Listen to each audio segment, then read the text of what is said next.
Greetings, I'm your host, Dr. Wolfula, and welcome to another entry of Wolfula News, an unscripted series where I cover the latest shit happening in the world of horror. In today's episode, I'm going to be covering a newly announced unlikely horror film adaptation of a classic kids show, the new Twilight Zone trailer, and I'm going to be talking a bit about the Hellboy reboot. Well, enough setup, let's dive into these stories. Say, Gopher Goofy, Yes? what do you call a friend? A friend is Somebody who purrs when you pick him up. Not how much kitty cat.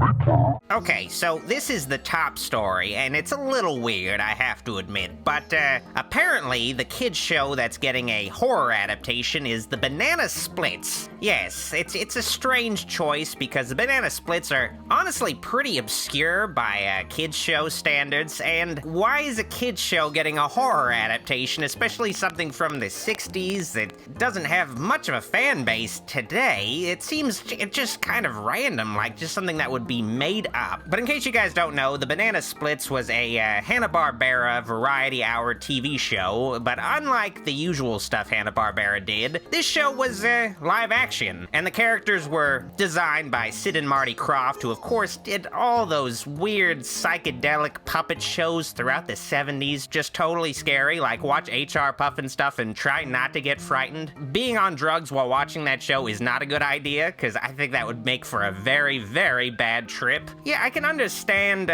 taking something that Sid and Marty Krofft had a part in and making that a horror film, but really, the Banana Splits, a Hanna-Barbera show? That's kind of strange. But to delve deeper into what the show was about, for those of you who didn't watch the Banana Splits, well, essentially it dealt with a rock band composed of men in animal costumes. So, furries, essentially, yes. Definitely furries. That's the best way you can describe the Banana Splits. They were a furry rock band in the 60s. And the show mostly involved playing songs on a soundstage or doing skits, but most of the time they were just sort of wandering around a theme park. I guess it was some cross-promotion? I don't know, but the Banana Splits were really just glorified wraparound segments for, animated shorts. That was really the main draw of watching the Banana Splits, not so much seeing the Banana Splits themselves. They were just kind of filler. But now, years later, after the Banana Splits' reign of terror on television, they're coming back as a horror film. It's somewhat kind of creepy to look back on now, but watching it back then, it wasn't really all that scary. But in retrospect, it's one of those things that's probably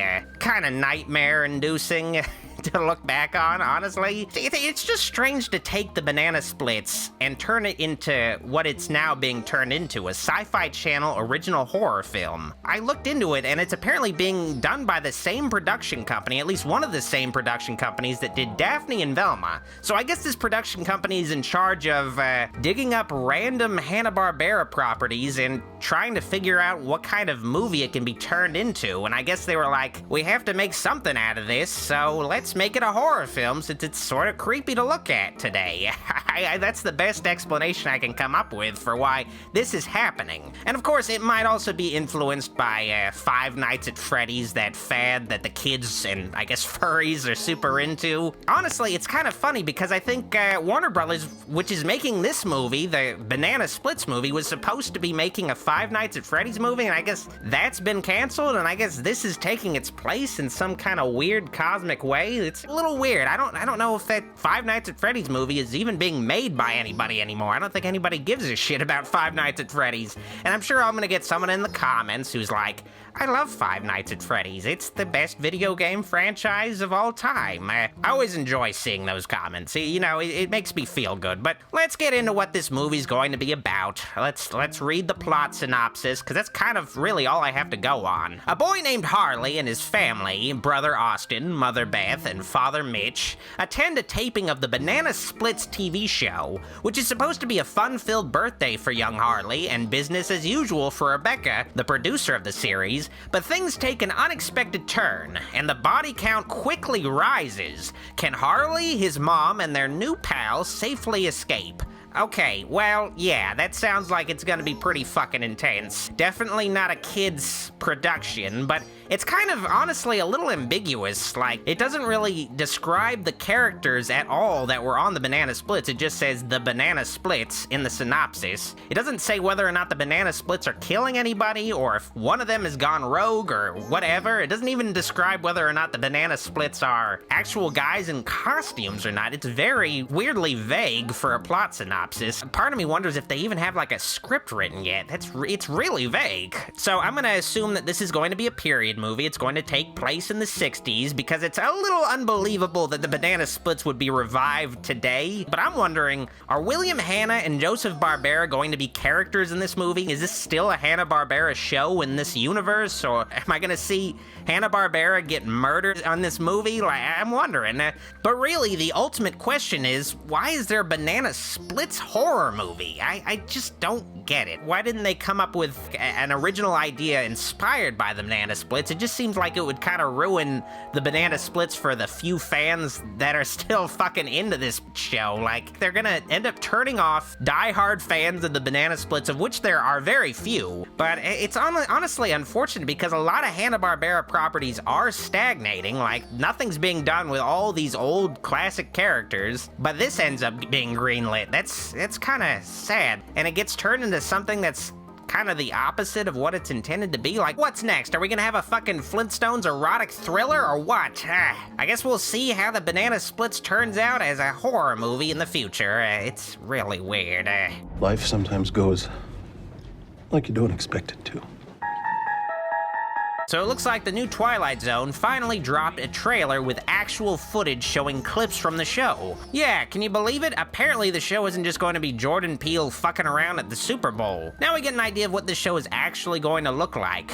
That's pretty nice. And you know, I'm looking forward to this new Twilight Zone. It looks promising, and from what I've heard, no children or famous actors have been killed while making this show. So it's got that going for it. Based on the trailer, you can sort of see some of the influences from the classic show and maybe some of the stories that they're going to be covering in this show. Like, for instance, I noticed that the Mystic Seer bobblehead-looking fortune teller thing from Nick of Time is in this trailer, and it seems like they're going to be adapting Nightmare at 20,000 Feet again, but this time with Adam Scott. But based on the trailer, it looks like it's a lot more reimagined. It's going to be very different, and it looks like it's partially not going to take place on the plane. Honestly, it's a good thing that they're changing things up with that story because we kind of already saw this story done twice. It's nice that they're going to be doing this iconic story, but, you know, in a different way. It kind of piques your interest because you're like, what are they going to be doing with this story I'm really fucking familiar with? Like, it's interesting. I'm looking forward to seeing what that's like. And Adam Scott is always good. And finally, it looks like they're also adapting It's a Good Life, which was the story about the kid with psychic powers. But it looks like this time around, the kid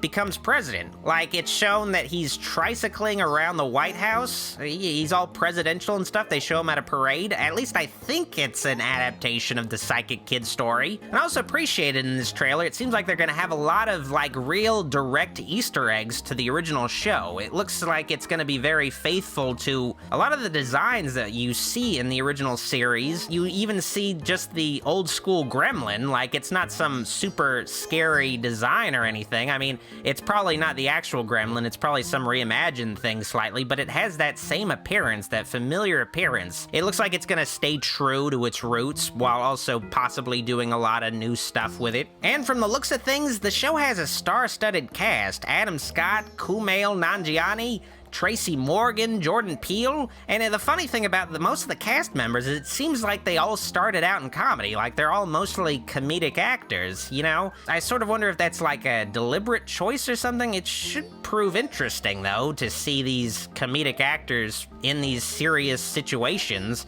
Maybe Jordan Peele just knows a lot more comedic actors for some reason. I don't know, I wonder. But overall, I think this Twilight Zone series looks very interesting. The only real downside to it is that it's on CBS All Access. I hate these new subscription services. Like, it's not necessary. It ends up fracturing the audience. It's usually just a sparsely populated platform with just like one or two good shows. But overall, I am looking forward to this show, and I might fucking get a trial for CBS All Access to watch this show, I guess. irritating. I'm on your side! Sorry, my bad. Now, before I go, I just want to talk a little bit about the Hellboy reboot with David Harbour. Now, this has been known for a while, and there's been a trailer out for quite some time, but I just want to talk about it just a little bit. Now, this Hellboy reboot, overall, I've seen the trailer, it doesn't look all that bad. Like, it looks like it'll be an entertaining movie in its own right. Like, it looks like it's gonna be maybe worth watching. It doesn't look shitty. It looks pretty decently made, I have to say, but that's just the thing. It looks like a step backwards from the past movies, like, very clearly. The trailer makes it seem like it's gonna be much more overtly comedic compared to the first two movies, and it seems like it's just gonna have a lot more CGI going for it, and just a lot less charm compared to the first two movies by Guillermo del Toro with all the practical effects that were employed. The design of Hellboy seems exactly the same, like just with a few basic differences. They didn't even try to change things up just a little bit with the new Hellboy played by David Harbour by giving him actual glowing eyes like in the comics. Like, they didn't even try to take things to a next step or anything. Like, it looks the same. So I just don't really see the point of this being a reboot. It just seems like it's just gonna be less good, but okay, but kind of definitely influenced by the past couple movies. I don't know, it just doesn't feel like there's much of a point to this reboot at all. It just seems like an unnecessary reboot when there could have been just a third movie with Ron Perlman and Guillermo del Toro at least producing. I know Ron Perlman wasn't so into playing Hellboy because it was a pain in the ass to be in the costume. Like, I understand that, but honestly, if Ron Perlman isn't down, I just don't really see the point. I guess we'll see. I'm hoping it's gonna turn out better than I expect. Like, maybe it just has a shitty trailer. And speaking of which, apparently a new trailer is gonna come out, according to series creator Mike Mignola, so I really hope that trailer paints a better picture of this Hellboy movie, because I just don't know. It just looks a little unimpressive compared to the past couple movies. It looks like a step in the wrong direction. Looks like it might be a bit of a cash grab. I do have to say that I guess the muscles on Hellboy look a lot more realistic in the new movie. It's got that going for it, at least. To me, if you're gonna reboot this thing, you gotta go into a totally new direction with it. You gotta re-envision it. You gotta try to make it even closer to the comics with what we got now. It just feels way too much like a impersonation of the first two movies. I don't know. That's just my 2 cents. Well, that's all I have time for. Let me know in the comments below which of these upcoming projects you're looking forward to most and which sounds like total shit. Also, feel free to leave me a question and I may just answer it in a future vid. If you enjoyed this video, give it a like, and if you loved it, make sure to subscribe to me, Dr. Wolfula. Also, follow me on Facebook, Instagram, and Twitter at Dr. Wolfula. Finally, if you can, support the channel by pledging to my Patreon, where you can get bonus content every month, including exclusive streams, and the new feature, Secret Shows. Now, before I go, I just want to let you all know that my next review is going to be an updated review of the new Halloween, now that it's on video, filled with spoilers, so you'll have that to look forward to in the future. Anyway, thanks again for watching, I'll see you next time.